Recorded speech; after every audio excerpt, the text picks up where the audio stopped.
Hi, everyone. Welcome to Unchained, your no-hype resource for all things crypto. I'm your host, Laura Shin, author of The Cryptopians. I started covering crypto 7 years ago, and as a senior editor at Forbes, was the first mainstream media reporter to cover cryptocurrency full-time. This is the April 7th, 2023 episode of Unchained. With the Crypto.com app, you can buy, earn, and spend crypto in one place. Download and get $25 with the code LAURA, link in the description. Ever wanted to use DeFi without being tracked? Railgun is a leading DeFi privacy solution on Ethereum, BSC, Arbitrum, and Polygon. Shield your funds and use them privately in your favorite DeFi apps, while Railgun's cutting-edge zero-knowledge system encrypts your data from public view. Yes, that includes DEX trading. Visit railgun.org or use the Railway app at railway.xyz. Today's guest is Congressman and House Majority Whip Tom Emmer. Welcome, Representative Emmer. Good to see you, Laura. Great to be with you. You said on the Bankless podcast recently that you believe the government is trying to enact an Operation Choke Point 2.0 to cut crypto off from the banking system. What do you, as a congressperson, plan to do about it? Well, we've got to continue to raise awareness, Laura. If you look, literally, we had people telling us that they've been running into problems trying to bank crypto. This has been an ongoing problem, especially under this administration, but let's not kid ourselves. It's been there for a while, but it really was ramped up.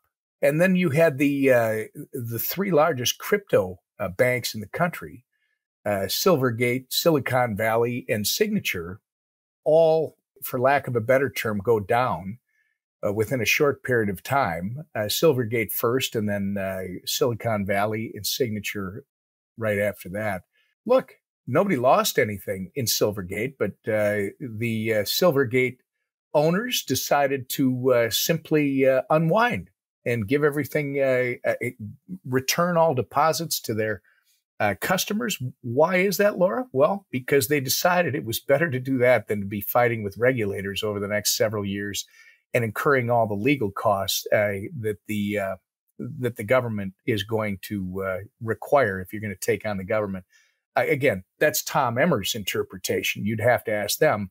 But it seemed interesting that that certain senator from Massachusetts seemed to be dancing on the grave of Silvergate, even though there were no losses. You're talking about Elizabeth Warren. I might be. I usually say the senator who shall not be named from Massachusetts. But yes, I think the owner of Twitter refers to her as something else too. But when you go to Silicon Valley, clearly there was a mismanagement issue, but there also was an oversight issue. Again, it is a large tech startup banking firm. Signature, I believe 30% of the assets at Signature were crypto assets. I think back to the initial press, Laura, that came out, and this is your business, so you can correct me if I miss it, but with Signature, the first thing we heard over the weekend when they were declaring it insolvent, our government was former chair of the Financial Services Committee in the House, Barney Frank, co-author of Dodd-Frank, by the way. He is, I don't know what his status is today, but on the board at Signature. And I believe Barney Frank said something to the effect when this was first happening, I don't know how my government declares a solvent bank insolvent. Shortly after that, it's some type of rumor or press statement that crypto was one of the problems with this bank because it was 30% of the deposits. Laura, within 24 to 48 hours, I believe the head of the New York financial department came out and acknowledged that those holdings they didn't have anything to do with the alleged failing of Signature Bank because they weren't leveraged. They weren't using them as part of their loan portfolio, et cetera. And then we hear that some reporters are told that anyone who buys Signature, any bank that wants to buy Signature, has to agree not to bank crypto. Long story, there are other warning signs along the way, but when we got to that one, it was really interesting that the FDIC was apparently telling prospective buyers at Signature that if you're going to buy the bank, you have to agree that you will not deal in crypto. Really interesting, too. They have Signet, I believe it's called, the technology. It's a 24/7 real-time closing of payments. Kind of funny that I asked the head of the FDIC last week, Grunberg, what you've done with Signet. And he said, I believe we sold it. Guess what, Laura? They hadn't sold it. He either was ignorant or he was not telling me the truth on purpose.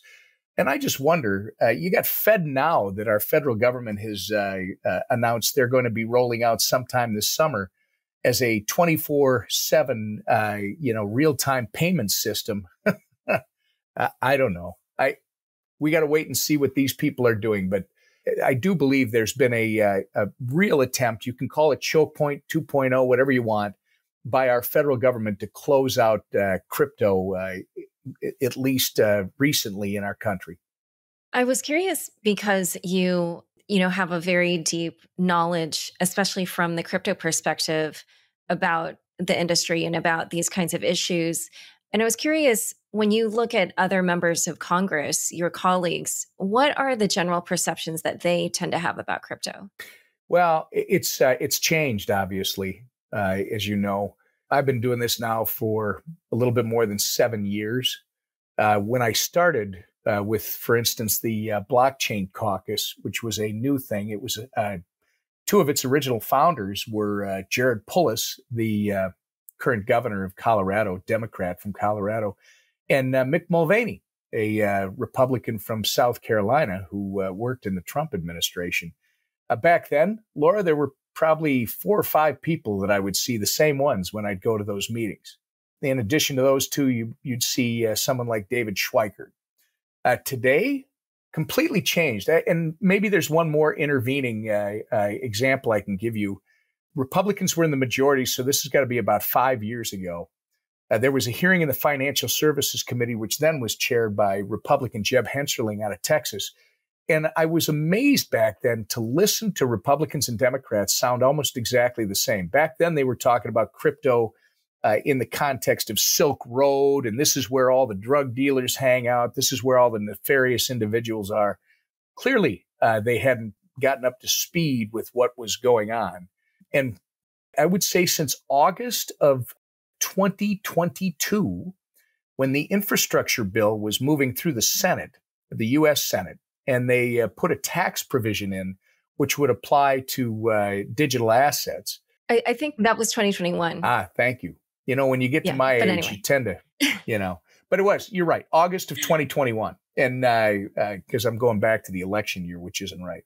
2021, that infrastructure bill really, put the jets on people's interest in getting up to speed. And I would say that now, especially in the House, I've got a whole bunch of Republicans on the committee that, they've got their skepticism, but they're very open to understanding what the digital asset space is all about, what crypto is all about, how it works, why it's important, what are the pros, what are the cons.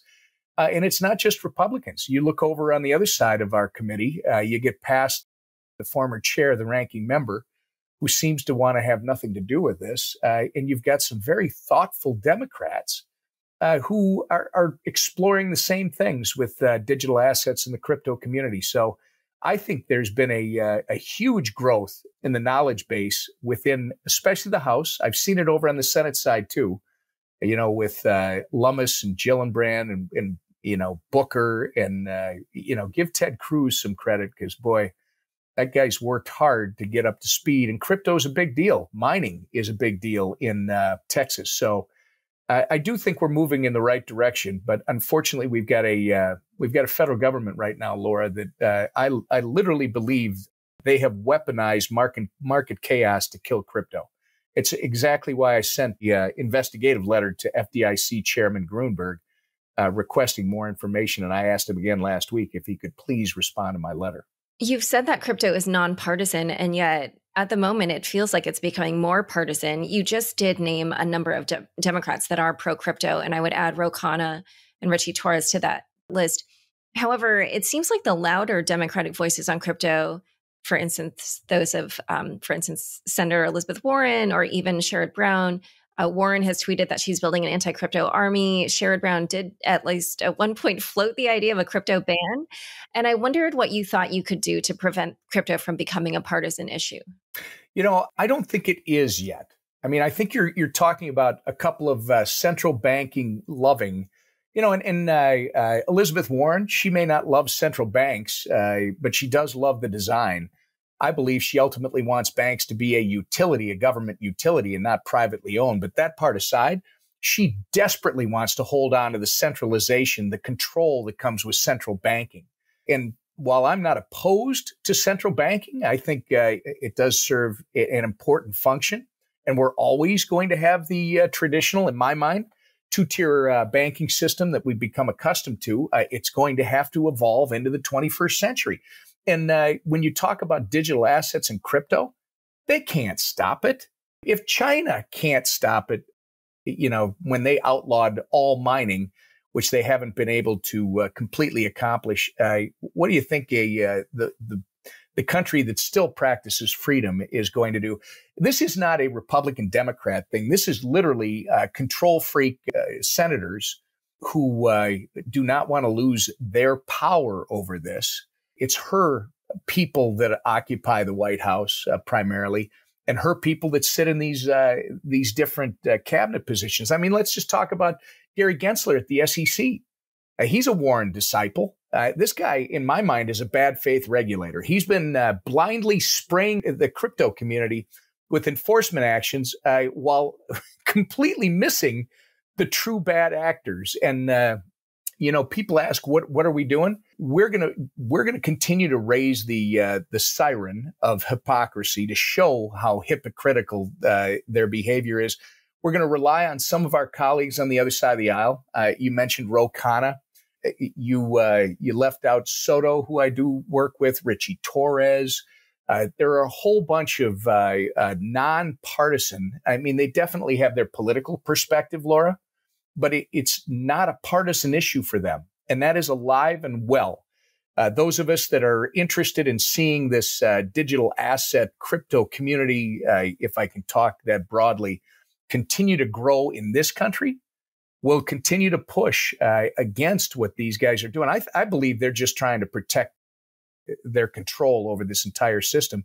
And the idea that they want to push forward a central bank digital currency, that exposes them further, Laura, because a CBDC is nothing more than a potential surveillance tool for a large, oversized central government run by a few. In a moment, we're going to talk about other regulatory actions in the crypto space and the geopolitical implications of what's happening. But first, a quick word from the sponsors who make this show possible. Ever wanted to use DeFi without being tracked? Railgun is the leading DeFi privacy solution on Ethereum. It's available on BSC, Arbitrum, and Polygon too. Shield your funds and use them privately in your favorite DeFi apps, while Railgun's cutting-edge, zero-knowledge system encrypts your data from public view, all without leaving your preferred chain. Yes, that includes DEX trading. Coming soon are integrations with leading yield, lending, and perp trading platforms on multiple chains. DeFi and privacy, together at last. Visit railgun.org or use the Railway app at railway.xyz to find out more. Back to my conversation with Representative Emmer. So you just brought up Gary Gensler, and he has said that Ether and other cryptos besides Bitcoin are securities. And as I'm sure you know, the CFTC said in its lawsuit against Binance that Ether and a few of the other cryptos are commodities. What can you do in Congress to create clarity about this? Well, I mean, we can start moving some legislation through the House Financial Services Committee, which I think Patrick McHenry is committed to do. But it's interesting. We don't argue that enforcement is a bad thing, as you probably are aware, Laura. Enforcement, when it's appropriate, is actually a good thing. And the CFTC's recent enforcement action that you referred to against Binance seems to, on its face, look like an appropriate use of the enforcement authority of that agency.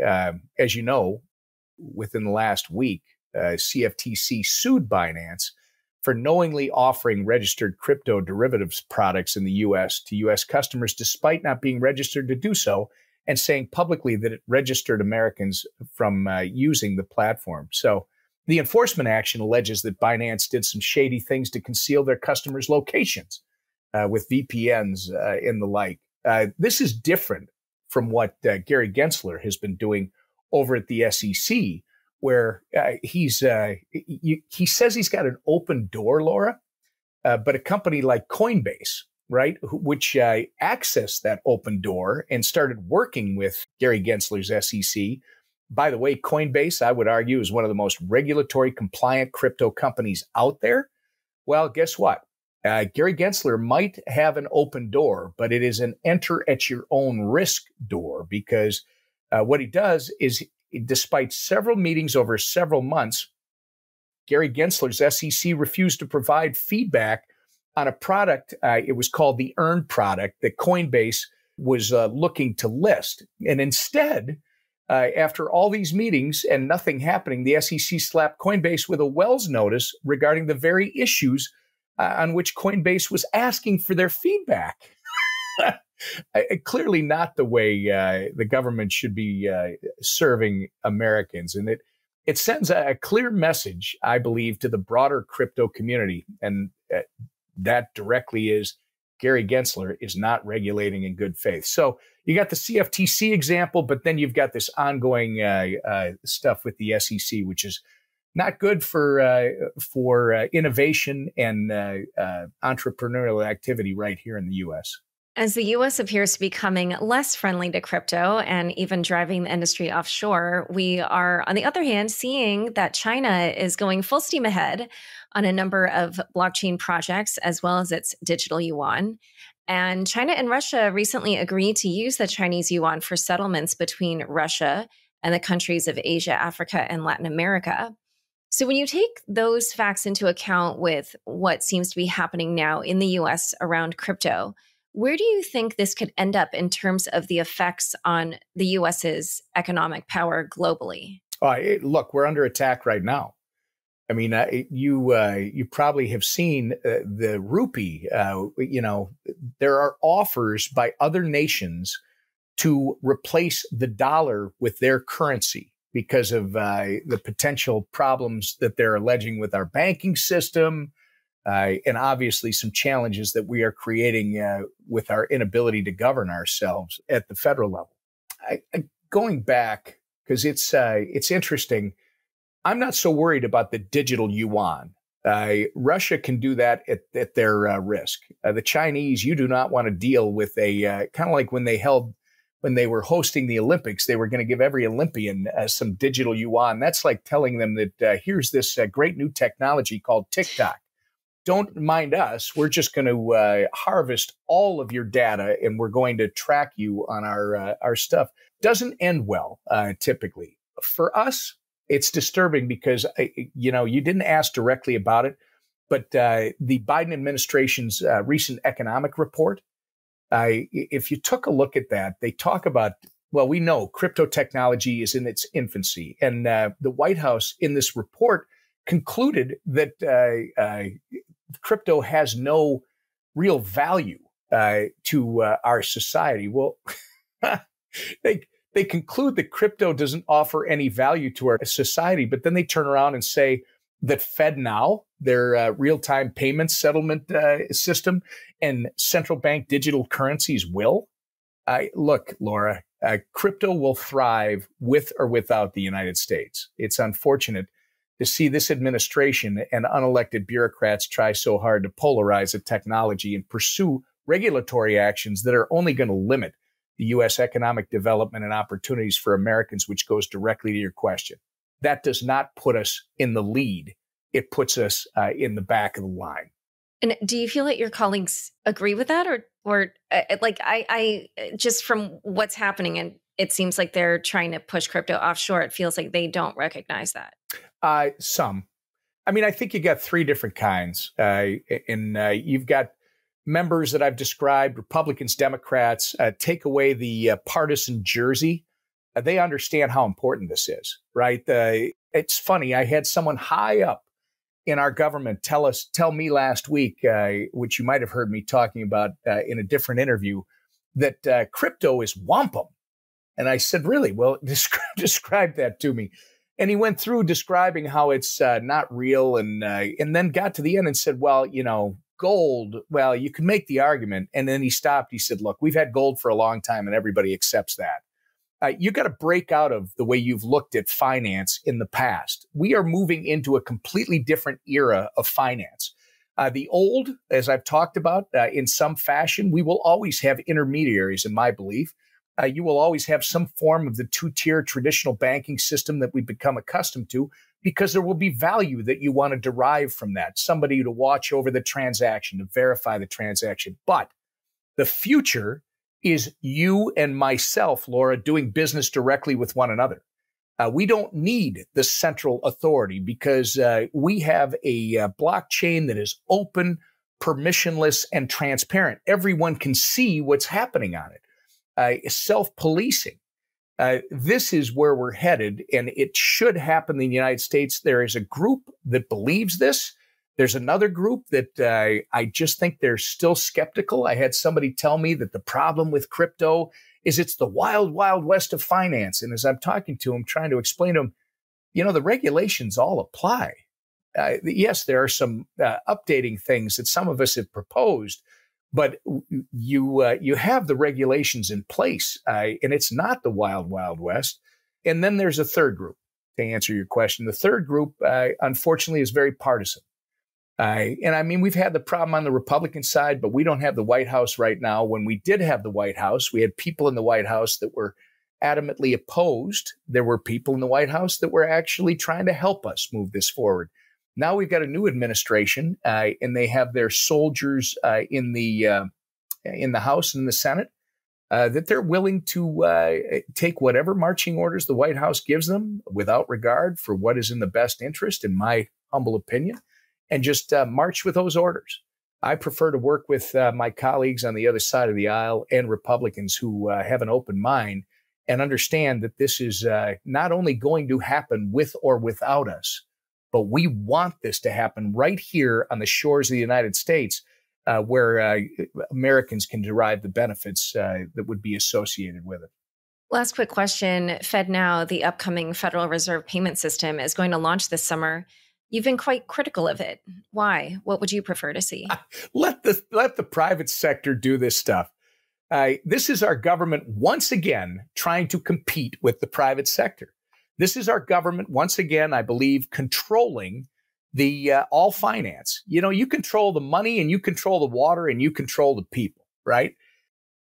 This is literally what defines our freedom, is our ability, our financial system in this country, our ability to be able to create an idea and then go out and solicit startup capital. By the way, I don't need my government's permission, or I should not need my government's permission or oversight to go out and seek that. That's the definition of freedom in this country. That's how we create tomorrow's small business that turns into, today's small business that turns into tomorrow's big business in this country. That's why we have been so successful. And literally, whether it's FedNow, which, I've never seen the federal government do anything as advanced in technology as the private sector. But FedNow and CBDCs are nothing more to me than the government trying to consolidate its authority over the financial system. And quite frankly, that means over the individuals that access that system. And I would like to see it be decentralized. I think that's the whole purpose, is to put people back in charge of their own decisions without regard to what their government may want them to do or not do. Give us back our freedom.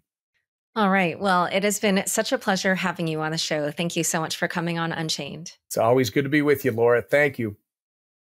Don't forget, next up is the weekly news recap. Stick around for This Week in Crypto after this short break. Join over 50 million people using Crypto.com, one of the easiest places to buy, earn, and spend over 250 cryptocurrencies. Spend your crypto anywhere using the Crypto.com Visa card. Get up to 5% cash back instantly, plus 100% rebates for your Netflix and Spotify subscriptions, and 0 annual fees. Download the Crypto.com app now and get $25 with the code LAURA. Link in the description. Thanks for tuning in to this week's news recap. Arbitrum governance proposal sparks controversy. This past week, the Arbitrum team tried but failed to pass a controversial proposal. Arbitrum Improvement Proposal, or AIP1, aimed to allocate 750 million ARB tokens, valued at around $1 billion, to the Arbitrum Foundation for funding special grants without undergoing a full on-chain governance process. However, over 78% of token holders voted against the proposal. Then Arbitrum employee Patrick McCrory revealed that the proposal served as a formality to inform the community of decisions that had already been implemented. On-chain data shows that the Arbitrum Foundation had already used 50.5 million of the proposed 750 million ARB tokens. The foundation clarified that 10 million ARB tokens was converted to fiat, while 40 million was loaned to a sophisticated actor in the space, which appears to be Wintermute, according to Look On-Chain. After facing significant community backlash, the team decided to break down this contentious first proposal into separate ones. In a new announcement on Wednesday, the Arbitrum Foundation said it would keep the remaining 700 million ARB tokens in its wallet until the Decentralized Autonomous Organization, or DAO, approves a budget and lockup schedule. The Arbitrum debacle was discussed at length in this week's episode of The Chopping Block. Haseeb Qureshi, host of The Chopping Block and managing partner at Dragonfly, suggested that this event will forever change the governance in Arbitrum. He said it's a precedent that tends not to go away. Crypto influencer Kobe's tweet kickstarts $50 million in liquidations. An encrypted message containing the text, "Interpol Red Notice for CZ," sparked a frenzy on social media on Monday, leading to more than $50 million in Bitcoin liquidations. The message was first shared by crypto Twitter influencer Jordan Fish, aka Kobe, and was encrypted using the SHA-256 cryptographic hash function. Though it is theoretically impossible to decrypt the hash function in a few hours, the meaning behind the message was revealed, igniting rumors of an international arrest warrant for Binance CEO Changpeng Zhao, or CZ. Bitcoin's value subsequently dropped to an intraday low of $27,414, and over $50 million in Bitcoin liquidations occurred. Binance dismissed the rumor as false, and Kobe later addressed the situation, stating that someone with whom he had discussed the rumor likely leaked the hidden message, causing the chaos. Kobe apologized for the incident and plans to reduce his tweeting in the future. Despite facing a lawsuit from the U.S. Commodity Futures Trading Commission, on-chain data reveals no sign of investors fleeing Binance, according to a Glassnode report. Although the exchange recorded the largest net outflows in history with negative $295 million in stablecoin outflows per day, its Bitcoin and Ethereum balances remain unharmed. Glassnode analysts commented, despite net outflows of stablecoins, the market does not yet appear to be expressing widespread concern about Binance's standing. Moreover, CoinDesk reported that Binance declined an offer from Tron founder Justin Sun to purchase his stake in competitor Huobi due to its alleged links to China, which Binance wants to distance itself from, according to an anonymous source. 3AC founders led exchange OpenX goes live. The founders of bankrupt crypto hedge fund Three Arrows Capital, or 3AC, Kyle Davies and Su Zhu, launched a new venture called OpenExchange, which offers spot and futures trading of cryptocurrencies and plans to facilitate claims trading for users affected by bankruptcies of crypto trading platforms such as FTX, Celsius, and even 3AC. OpenX's CEO Leslie Lam stated, quote, "There are over 20 million claimants worldwide for FTX, Celsius, and other platforms that are stuck waiting years just to access their funds." The exchange saw just $13.64 in trading volume in its first 24 hours, though Lam said the firm plans to grow liquidity via an open and transparent market-making program. Despite facing criticism over their past failed ventures, Davies and Zhu appear undeterred, responding to critics on Twitter even though the OpenX Twitter account was suspended. Meanwhile, Mark Lam, co-founder of CoinFlex, offered Bitcoin Cash promoter Roger Ver an olive branch that includes 2 years of free trading on OpenX. Ethereum projects want to prevent MEV. Over 30 Ethereum projects have joined forces to launch MEV Blocker, a tool designed to prevent maximal extractable value, or MEV bots, from front-running transactions. Developed by CowSwap, Agnostic Relay, and BeaverBuild, the initiative is supported by several popular Ethereum-based protocols such as Gnosis DAO, Balancer, Shapeshift, and Paraswap. MEV blocker routes transactions through a network of searchers structured to block front-running and sandwich attacks. Users will receive 90% of the profits that searchers bid to backrun transactions, while validators will receive 10% of the profits. MEV bots have reportedly extracted more than $1.38 billion from users, impacting traders, liquidity providers, and NFT minters alike. By adding the customer remote call procedure or RPC endpoint to crypto wallets, users can shield their transactions from MEV bots. However, according to Gnosis CEO Martin Koppelman, transactions may take 10% longer than usual with this RPC. This initiative comes after a recent incident in which an Ethereum validator successfully front-ran MEV sandwich bots, making off with $25 million in a single block. The validator exploited a relayer bug to force a series of transactions, outpacing the MEV bots. Despite being slashed from the network, the validator's significant profit remains in 3 wallets. Polygon's Chief Information Security Officer, Mudit Gupta, commented on the situation, stating that, quote, "The economic incentives are broken here." Euler Finance exploiter gives back all the stolen funds. Speaking of hacks, at least this one got a happy ending. Following weeks of drama, the hacker behind the largest DeFi hack of 2023 returned all the $200 million in crypto stolen from Euler Finance. Euler's team confirmed the recovery of the funds taken during the March 13th exploit. Initially, the hackers seemed unrepentant, but eventually had a change of heart and began returning small batches of the stolen funds through encrypted blockchain messages. The hackers' tone turned apologetic last week when they returned 7,000 ETH to Euler with an attached message expressing regret. Identifying themselves as Jacob, the hacker wrote, "I didn't want to, but I messed with others' money, others' jobs, others' lives. I really fucked up. I'm sorry." After returning $120 million of the stolen funds, Jacob stated their intention to return the remaining funds ASAP while ensuring their own safety. U.S. Treasury Department issues a report on DeFi.